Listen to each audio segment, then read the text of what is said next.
Hello, this is Tom Brevoort. You are listening to Into the Night, the Moon Knight podcast.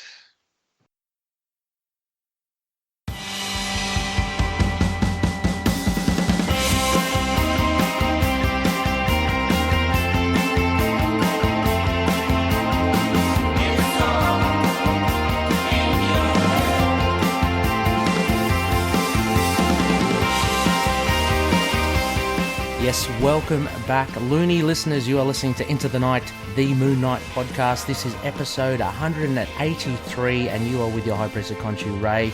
Joining me for this week, at the top of the week, is Justin the Owl Osgood. Justin, how are you? Good, thank you, Ray. How are you doing? Oh, very, very good indeed, Justin. It's fun. It's the second time that we have you on the show. It was a lot of fun last time. Loonies, I just want to mention, Justin is returning. He is a Lockley tier Patroni. He's an executive producer, and he is an ITK scribe when he finds the time, when we all find the time for that. So very happy to have you, Justin, back on the show. Thank you for having me back. Yeah, I appreciate it. It's great fun to be back.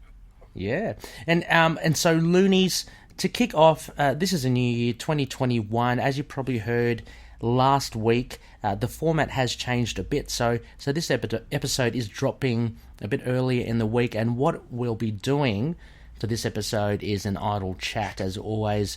That will be at the top of the week, and this will be based on Moon Knight's fantasy team up. So this is something that Justin, you and I, we kind of backed and forth with, and sounds like an interesting proposition. Oh, thank you. Yeah, I thought it was just something I was thinking of a couple of months ago. Who has Moon Knight never teamed up with in the past, who we'd always wanted to see him team up with? And it was something I was thinking about, and I thought, wow, I like this idea. Yeah. Yeah, it should be interesting. Justin and I, we both have kind of shortlisted who we'd like to see. So we'll go through some of them. We'll see kind of, I don't know where they take us. Maybe Loonies yourself can have a little think and drop in a line as to who you think will be a good team up with Moon Knight. I guess more so, Justin, those characters that haven't teamed up with him before, yeah? Yeah, definitely. Ones that... Or maybe that have only been in a cameo appearance, maybe during the Infinity War stuff or things like that. Yeah. Okay. Well, as always, of course, at the top of each show, I want to give a big shout out to our gracious patroonies, such as you, Justin. You allow the show to run and keep the lights on. So a big thank you to the patroonies. You too can... become one as well. More details towards the end of the show there. Also, I would like to thank the patronies Daniel, Justin, Derek, Wayne, Jordan, Josh, James, Russell, and Anthony. Thank you so much, every one of you. Also, I want to spring out as well. So, as well as getting kind of early access and potential live streams and video recordings of the show, you can also get exclusive content. So what I've released lately for the Frenchie tiers and above, and I believe, Justin, the Lockleys are above the Frenchies there, I've just released some exclusive content for character designs of our recently completed serial drama, The Hunt for Khonshu's Golden Scepter. So you can check out, I've been engaging some artists to do some designs and renders of the characters within the serial, so it's a lot of fun. Those are great. Yeah, I loved looking at those earlier. Those are fantastic. Yeah. Oh, great. Yeah, I'm very excited by seeing them as well. And there'll be a few more sprinkled in as I get to ask the artists. I'm looking at different artists all the time, Justin, just to, I don't know, give different styles, and they all have different interpretations. Yeah. Yeah, definitely. It could even be like an anthology style thing where each issue is a different artist. Yeah. Yeah, for sure. And also as well, our sponsors, Hello Headphones, empowering gamers to play their best, and those guys over at Dreamland Comics in Illinois, the Superhero Superstore. So a big thank you to those sponsors. Well, Justin, I guess while we're here, I mean, with these idle chats that we are going to have now at the beginning of the week, everything Moon Knight related, let's get cracking. Moon Knight Fantasy Team Up. So I'm going to throw it to you first. as to who you thought would be a pretty cool team up with Moon Knight. My number one pick would definitely be Silver Sable. Nice. Yeah, which is kind of a left field choice, but I fell in love with Silver Sable a long time ago, back in Amazing Spider-Man. Mm-hmm. It was a 2-issue, or maybe it was a 3-issue story. It was in the late 80s, and basically it was Spider-Man, Silver Sable, and the Sandman throwing down against the Sinister Syndicate, which was the Beetle, Hydro Man, Speed Demon, Boomerang, and the Rhino. Mm-hmm. And it was just an all-out slugfest for, I think, all of 2 issues. It was a great, great story and a great action issue. And Silver Sable was great. She was kicking butt. She was going toe-to-toe with the Beetle and these guys. It was fantastic. So I thought, she's great. So I kept an eye on her, and she had her own series in the early 90s, which was also very good. Yes. I collected that as well. I think I got... Oh, you did? Probably probably like a lot of people in the 90s when the wave was high. I bought multiple copies of issue 1 thinking... Oh, did you? Yeah. This is going to pay off my mortgage, stuff like that. With the chrome cover, yeah. The chrome cover, it's a beautiful cover, yeah. It was. That's a great cover, yeah. Yeah, I can't remember who the artist was, but it was it reminded me a little bit of Mark Bagley. I'm not sure if it was, but... Yes. It wasn't Mark Bagley. It was... Stephen Butler, I think it was. Oh, he's a very good artist as well. Web of Spider-Man. Yeah. Yes. Yeah. He was great on that too. Oh, fantastic. Yeah. And Silver Sable. So, I guess for folks who don't know, Justin, what type of character is she? And are you familiar with a double-barreled question here? So who was she, and are you familiar with her currently?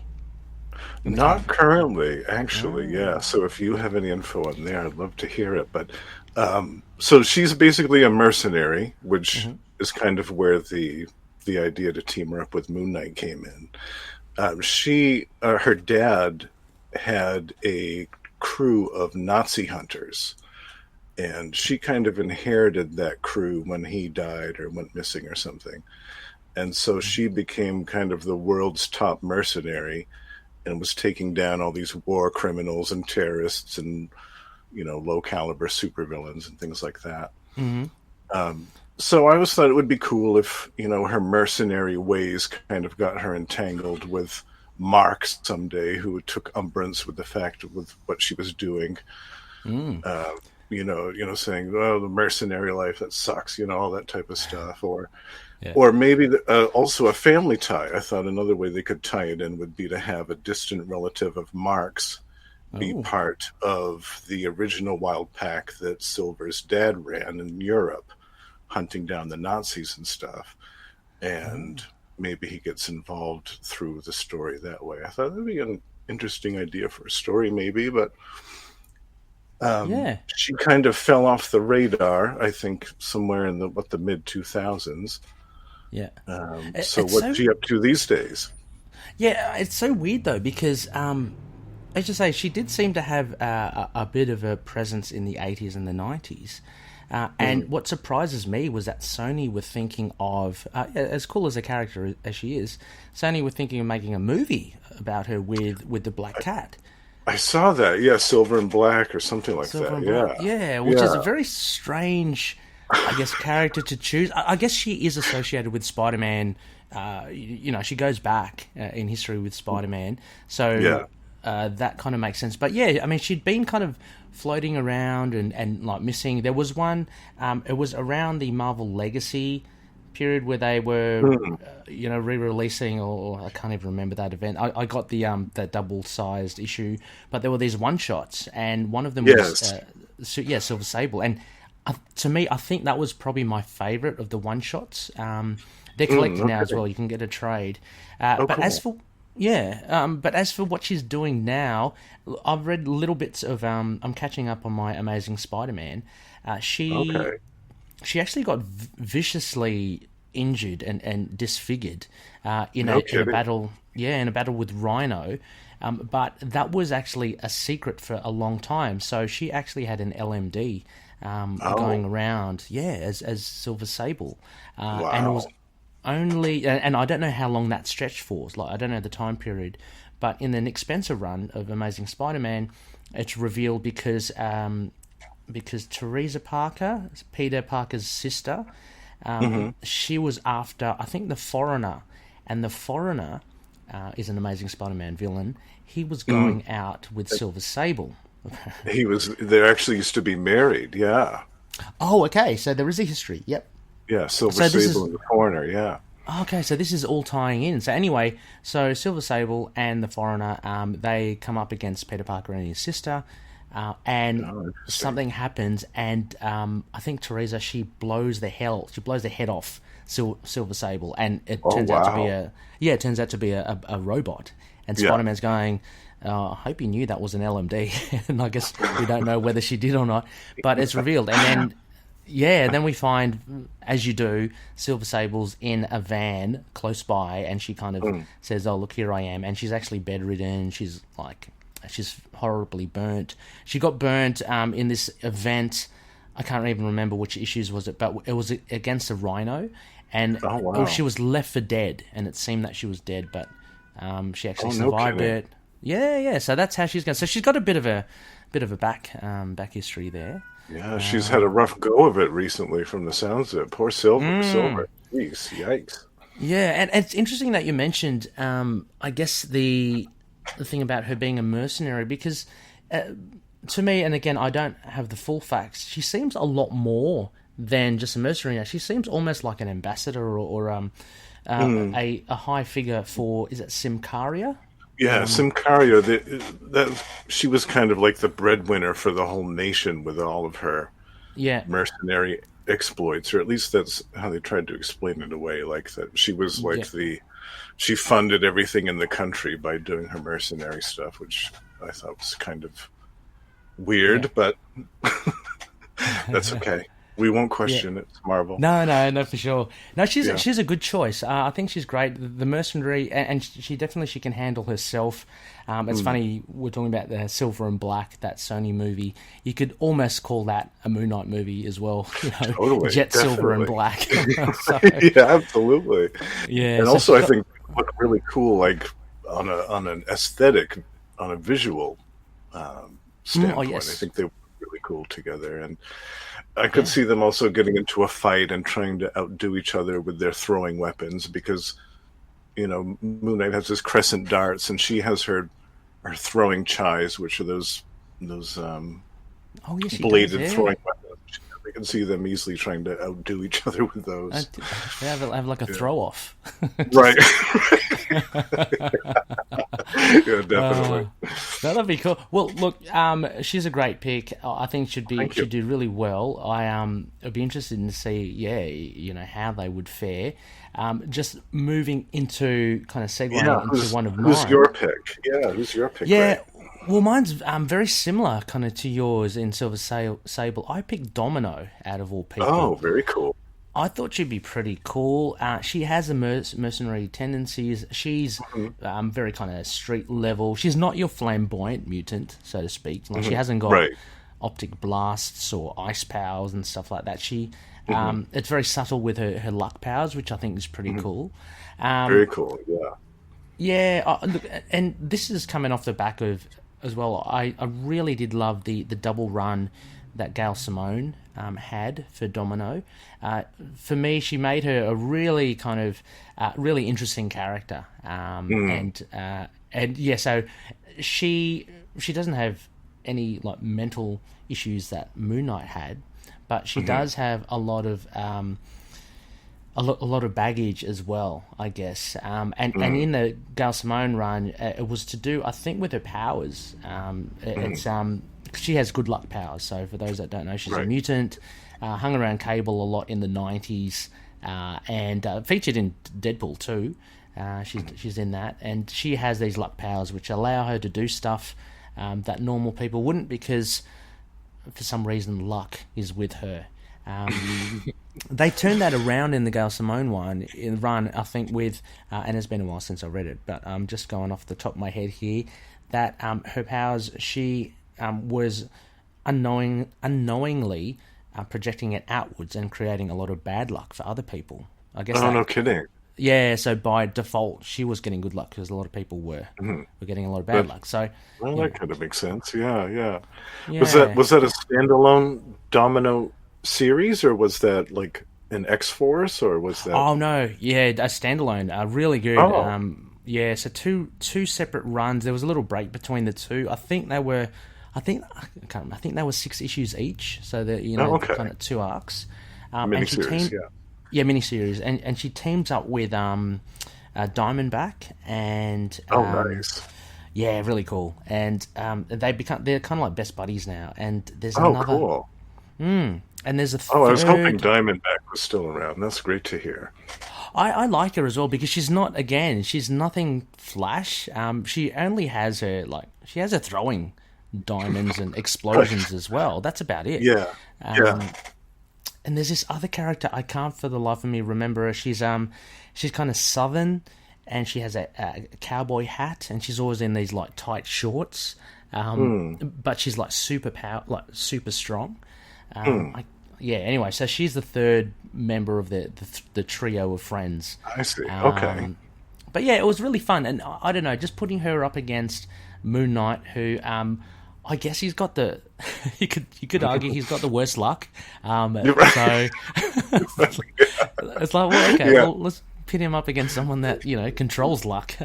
Right. Yeah. I think it would be quite interesting. Yeah, certainly. It's really hard with figuring out with Moon Knight because he's got so many, I guess, takes. I mean, I always think of a broody Moon Knight, but it's not particularly so, right? I mean, he can be... No, he's done like big flashy superhero stuff. He's done street level stuff. He's done kind of everything in between. Yeah. So, yeah, like it was so bizarre in the 90s when he was getting involved in all of the Infinity stuff. I had a hard time wrapping my head around that at the time, but... What's he doing in Four Freedoms Plaza? That's right. He's in the lower left-hand corner of that whole splash page. What's he doing? And he's by himself as well. He doesn't even want to be there. He doesn't want to be there. He doesn't like these people. He doesn't. Yeah. And on top of that, in the 90s, wasn't he? He was withering away as well. He had his own problems to think about. Yeah, so. He burned his Avengers card. He was having his midlife crisis. He didn't want to hear that nonsense. Exactly. Yeah. No, it's an interesting. Oh god, interesting take. But as for, I guess, who Domino who actually, let's go back to Silver Sable. Who would they fight then? Would you put them up against what? Dr. Doom? Or probably Hydra, I would imagine, or some type of terrorist group, I think. Yeah. Or maybe like Hobgoblin, somebody like that. Some other mercenary. Actually, I don't even know who Hobgoblin even is anymore. Is that still Jason Masondale, or is that somebody else now? Good question. There've been a fair few of them. I don't know. Actually, a fair few. Has he been back? Has he been? I think there was a recent story. We'll have to ask Russell. I know Russell's a big Hobgoblin fan. Yeah, Jack Russell. Yeah.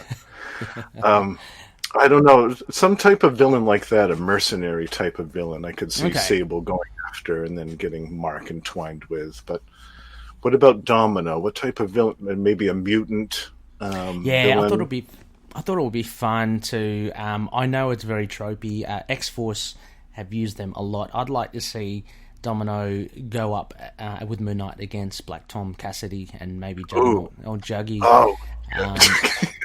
Look, because I'm not afraid I'm not afraid, and I'm sure Moon Knight wouldn't be afraid to take on Juggernaut as well. So absolutely not. I could see him walking right up to Juggernaut and be like, "What have you got? Let's do this." So absolutely, mutant centric for sure, because of that Domino angle for me. I'd say. Right. Unless, of course, if not, the other thing I was thinking of would be those weird kind of mutant villains like Mojo or Spiral. I think that would be pretty. Oh, yeah. Yeah, definitely. Only because, again, there's that aesthetic with Spiral and Moon Knight. They're both kind of silver and white. That's the only connection. But they're a bit weird. So if you get Moon Knight in Mojo World, I think that would be... that alone would be a great story. Moon Knight in Mojo World. That would be great. Oh, you'd have top ratings, wouldn't he? So absolutely, yeah. Yeah, Mojo would love him. Yeah, that'd be a terrific story. I think somebody needs to get on that. Yeah. How about your other pick for who you'd like to? Oh, my second pick is a '90s, actually obscure favorite, Sleepwalker. Oh, I know a few loonies that would love this. Yes. Oh, really? There's a few Sleepwalker fans amongst our loonies? Well, one I know, Rick the Rick Bull special. I know he's really into Sleepwalker. So you've probably made Rick happy. Oh, super. Good. And again, Justin, for those that don't know, who is Sleepwalker? So Sleepwalker is an alien which comes from a different dimension. I think it was called the Mindscape. But he was bonded with a human named Rick Sheridan, and basically he could only come out of Rick's mind when Rick was asleep. And so he did all of his vigilanteing at night while Rick was sleeping, or during the day if Rick was unconscious or something. So Rick had no influence on Sleepwalker? Right. He only could, like... I think for a while they were writing each other notes about what they were doing and leaving tape recordings for each other, and he would, see what Sleepwalker was doing on television and things like that. And it was a really neat idea for a superhero story. Yeah. It was so bizarre, and he had so many weird villains, offbeat villains too, that were original and wacky.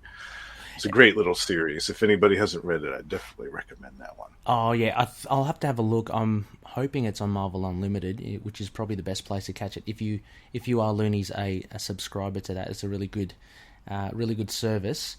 Definitely.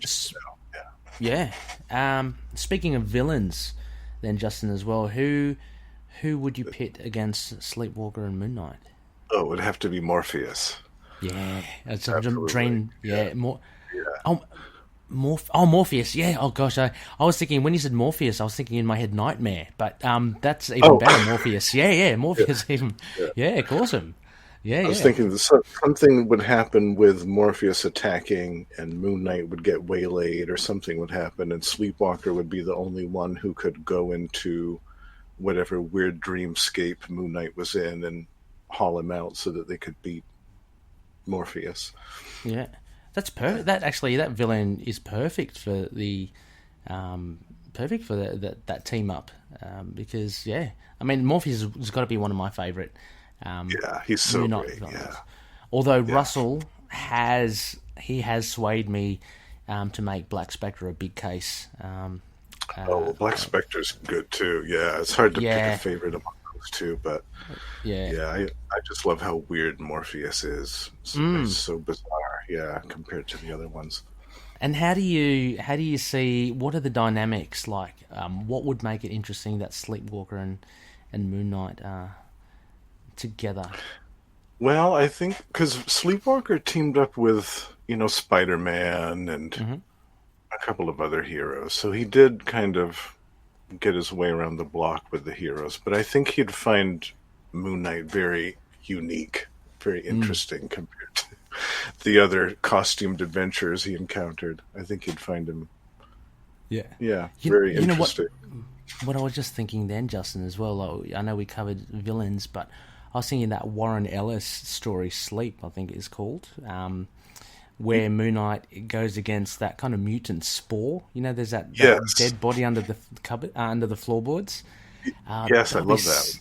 Yeah, that'd be so cool. Imagine he goes to the mindscape, and it's kind of somehow tainted with those spores. That would be so cool. All fungus. All fungus and stuff. Covered with spores. That's really cool. Yeah, I like that. I think you can have a lot of visual fun with Sleepwalker and Moon Knight. Definitely. The Mindscape would be really cool. And you could do stuff with the different personalities, too, in the Mindscape, and Sleepwalker would have to kind of corral them all together and stuff like that. Yeah, that'd be fun. Who would be your second choice for the team up? Yeah, I thought that it's pretty hard because look, to be honest, a lot of the choices I made were for characters that I myself enjoy, not necessarily because they make a good fit with Moon Knight. But, so in that sense, it's always fun to see one of your favourite characters team up with, your favourite character of Moon Knight. Oh, absolutely. Yeah. So for this instance, I was trying to give it a little bit of thought, and I thought I'd be a bit more, I guess, topical in the sense that he will be showing up in the Disney Plus TV show. I thought I'd pick US Agent, Ooh, John very nice. Walker. Yeah, because I recently, towards the end of last year, I read the Mark Gruenwald run of where Captain America gives away his... Well, he kind of gets fired and he steps down. Yeah. And it's the origin of US Agent, and he comes up to the fore. He was known as, I think, Patriot before. He Super Patriot. Super Patriot, yeah. He fights Cap. They have a draw. There's a really cool battle in the car park, and Cap's going, I can't beat this guy. Like, this is I can't beat him. And so they basically end in a draw. John Walker, he is superpowered with a serum that let me get this right. Dr. I'm not sure if you know, Justin.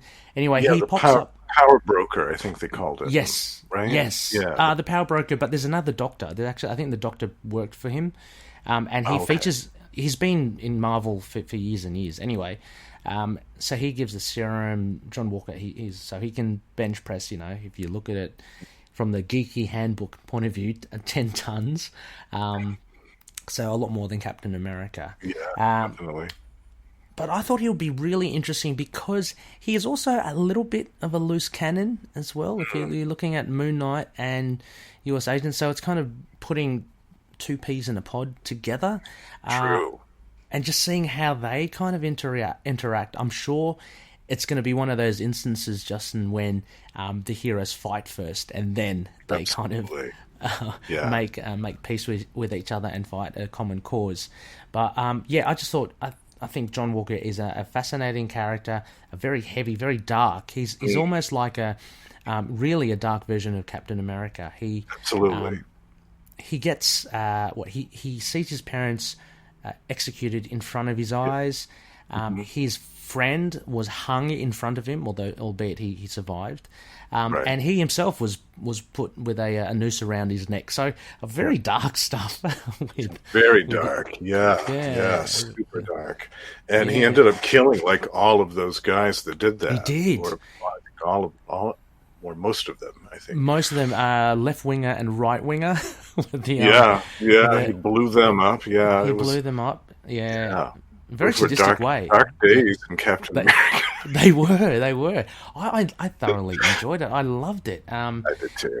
Yeah. And what was his friend's name? He ends up being the Bucky, right? Battlestar.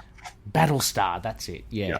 And he didn't want to be called Bucky because he wanted his own thing, which was fair enough. Definitely. Yeah. But they had a lot of cool adventures. It would be cool to see him and Moon Knight go up against I don't know, I'd say again I'm leaning towards the Cap villains, someone like Crossbones. Crossbones would be cool. Yeah, because and Taskmaster, of course. Definitely, yeah. But we've seen that in the Houston run, but would love to see it. Crossbones, a big thug of a guy. It'd be interesting to see how Mooney handles him. Absolutely, yeah. I've wanted to see Crossbones and Moon Knight get into it for a long time. I think that'd be a great fight. Do you know what's happened to Crossbones lately? Is he around? I haven't. No, I thought where he was kind of featured in a couple of the Captain America movies. Yeah, I thought that maybe in the comic books he would return, but I don't remember reading anything that he did. But he was great in the late 80s, early 90s, and Captain America. He was a great villain. Yes, he is. I'm just backtracking here. I'm just thinking because I'm doing a read of towards the beginning of the Ta-Nehisi Coates Captain America run. Oh yeah. and I think I saw Crossbones there. This is going way back, so this is around May to June last year. 2019. So it's the very early run of the Ta-Nehisi Coates. But he and what's the Red Skull's daughter's name? She's Sin. Sin. Yeah. They were together. So okay. As kind of as a team, like there was a big splash page at the end, and they were holding their guns. Interesting. That's cool. Yeah. But as long as Crossbones is still around, I reckon that would be a good team up with these agents. That would be cool. That would be a great team up. And how about Wool? I can't wait to hear your last one here, Justin. My last pick is an interesting and ironic one. Nighthawk. Is it Nighthawk? Yeah, Nighthawk. Oh, okay. Sorry, I got it wrong. I thought you had something else there. Okay, cool. Because we all know yes. that Moon Knight gets called Marvel's Batman all the time. We have to endure that. Yes. But Nighthawk literally is Marvel's Batman. And so I kind of think that would be cool, just purely on a thematic level, to have those two team up. They did briefly team up in the Defender story. Yes. Kyle Hammond. Is it Kyle Hammond? No? I could. Yeah. Yeah. Okay. I think that's right. Yeah. Sounds right. Yeah. But as far as I know now, as far as his origin goes, that's where I kind of get spotty, because I was never the biggest fan of Squadron Supreme. I was never really big into that, so I don't really know a whole lot about his history. But as far as I know, he comes from an alternate or parallel Earth, where basically all of the heroes are parallels of DC characters. And so he was literally Marvel's Batman. Yes. Pretty much. I don't know what he's doing lately, or if he's even still around, but I always thought that would be a cool team up too. Yeah, he's very. I mean, although he really is a pastiche of Batman, his costume was really flamboyant back in those. Like, he's got the big kind of loping red cape, all that sort of. He's interesting. I want to read. I've found it on Marvel Unlimited. I'm going to do a read of Squadron Supreme, because of my love for Mark Grunwald. Right. Yeah. Definitely. So, and that's the alternate universe that you're talking about, and the likes of Hyperion, pastiche of Superman. So there's all these direct kind of DC references. But as for where Nighthawk is now, look, I don't know, have you read, it was a while ago now, it's probably like 2000, I don't know, 15 or 16, just off the top of my head, but there was a David F. Walker run of Nighthawk. Did you read that? No, I missed that one. Oh. Okay. No, was that a miniseries, or was that a... Yeah, miniseries. And, well, I think it was meant to be regular, but they cut it short because of sales and such. Oh, okay. But it only made, I think, 5 or 6 issues, and I'm not even sure. I don't think it's Kyle, like the original Nighthawk, is someone else. Okay. And and I'm not sure if have you been following or watching The Boys? I have. Yes. You have? Okay. Well, this iteration of Nighthawk is very much more like black noir. Even the look. Okay. Yeah. So really kind of dark. Interesting. So. Yeah, that's the last I saw of Nighthawk. But as for the alternate universe Nighthawk, I can't say. Yeah. Interesting. Okay. Yeah, and who would you actually? Apart from, was that the main thing? Because they're both like linked to that other guy. Right. Right. Yeah. They both share that tether. Yeah. Yeah. So that is a good connection. Yeah. That's kind of the only reason, But I thought it looked like they kind of had fun when they were in the Defenders team up. So I think that they'd have an interesting rapport together. A plethora of gadgets, probably a lot of Stephen Grant trying to outdo, because Kyle is is a millionaire as well, right? That's the whole thing. I right? believe so. Yeah.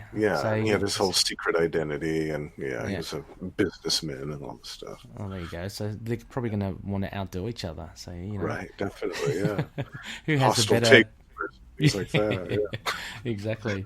No, that's a good one. That's cool. For the last one that I chose, and this is, as I mentioned before, this was just purely because I like the character. I picked Hercules. I love it. Oh, that's great. Yeah. And also, I guess there is that distant tie of the gods. Yes, absolutely. Yeah. So we have the Olympians. Represented by Hercules, and we have Moon Knight with Khonshu on his shoulder, and all those Egyptian gods. I just love I love the mythology that interweaves into Marvel. So to have those two go up against each other, I would really love. I haven't read it yet. I've been doing my read through of Hercules. I'm up to Chaos War. Had you read that? Justin? Yes, it's been a while, but I enjoyed that a lot. Oh, nice. That was good. Yeah, because I mean that for me sounds like gold. It's like gods versus gods and stuff. And, I love the build up to it that Greg Pak did in the Incredible Hercules run, where you see the likes of the Eternals, Icarus and stuff, but you see the Japanese gods, the Celtic gods, and all that.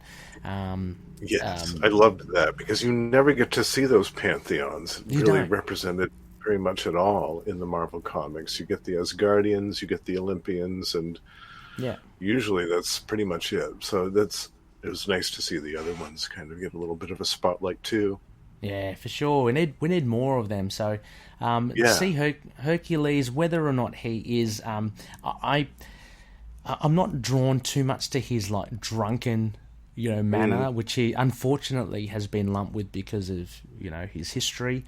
I very much love him from the Abnett run, which was kind of recent with around Civil War II, where he wants to go on the straight and narrow. He actually wants to do well for his name again, and he kind of marries in like ancient mythological stuff, like his cloak and his shield and his club. But he also uses tech like I guess Stark weapons. So I like how he's kind of got both. And he makes mention in that run of like it's time to live up to the times. It's time to be with it. So to get upgraded.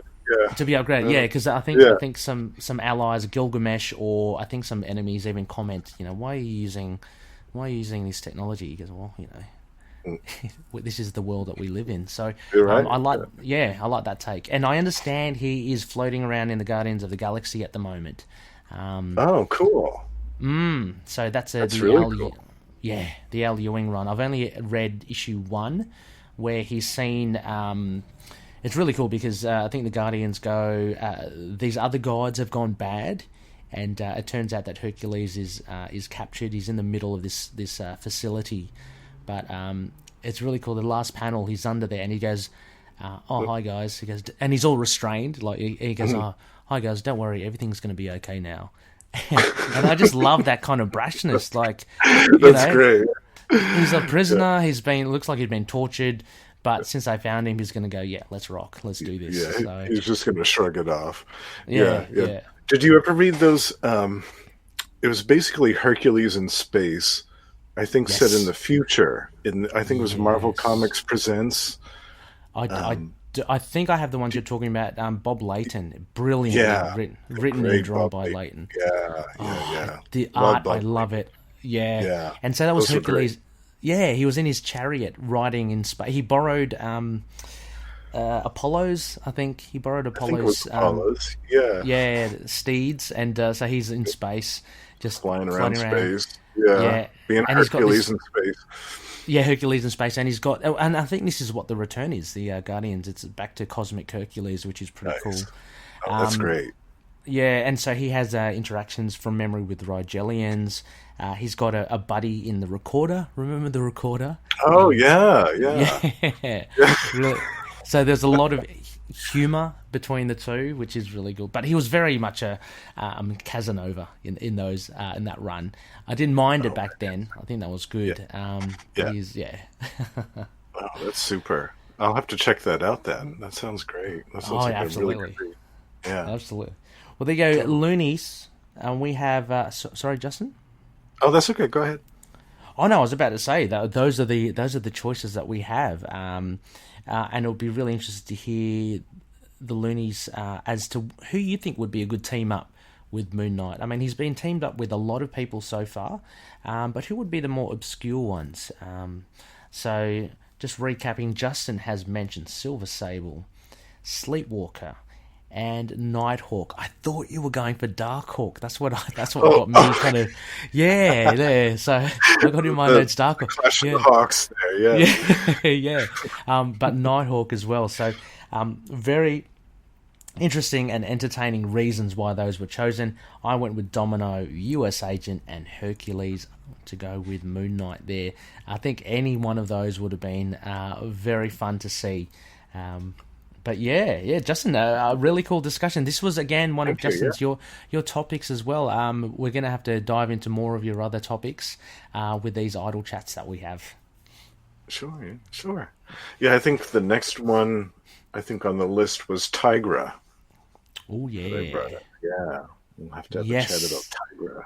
That would be cool. Moon Knight and Tigra. That's There's a lot of stuff there as well. I'm going to have to do my rereads of the WCA, see how they see how they go. There's a lot of cosplay. Sorry? The old flame, Mark's old flame. Exactly, yeah. And there's a lot of cosplay I see of Tigra and Moon Knight. Is there really? Yeah, they like to match those up together. Yeah. Oh wow, I haven't seen any of that. I guess. Oh, I'm gonna have to maybe post it up, or I'll send some across to you. That's a great. Well, a big thank you, Justin, for jumping on for this cool chat, this cool idle chat about Moon Knight. No worries, it's always fun. Well, it doesn't end there, Justin. We're going to catch up with you later on in the week. So, Loonies, towards the end of the week for our next show, episode 184. It will be a full moon by that stage. So we're talking at the end of the week, start of the weekend, and that means it is a Moon and Stars, Moon Knight on film. So Justin and I will be having a look at the Moon Knight fan trailer for the upcoming Disney Plus Moon Knight TV show. So just wanted to reiterate as well, it's just a trailer made by a fan, but it's very well done, isn't it, Justin? Yes, it is. It's truly fantastic, and I've already watched it quite a few times, and it's very, very good. Yeah. Yeah, and I guess he or she must be kind of breathing a sigh of relief, because it looks more and more likely that it is Oscar Isaac who is Moon Knight. So. Yes. Yeah. That's great. So all the more relevant. Anyway, Justin, I'll be catching you later on in the week. Okay, we'll catch you then. Thank you, Loonies, for listening. Thank you very much. See ya. Bye-bye.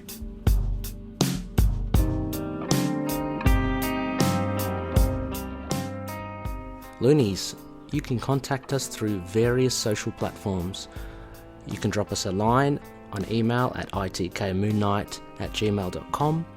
We have a Facebook page, facebook.com/itkmoonnight, and a Facebook group, facebook.com/groups/itkmoonnight. We are on Twitter. Our handle is at ITKMoonnight, and we're on Instagram, Tumblr, YouTube. Just search for Into the Night, a Moon Knight podcast. We're also on Discord. Just search for the server Into the Night with a K.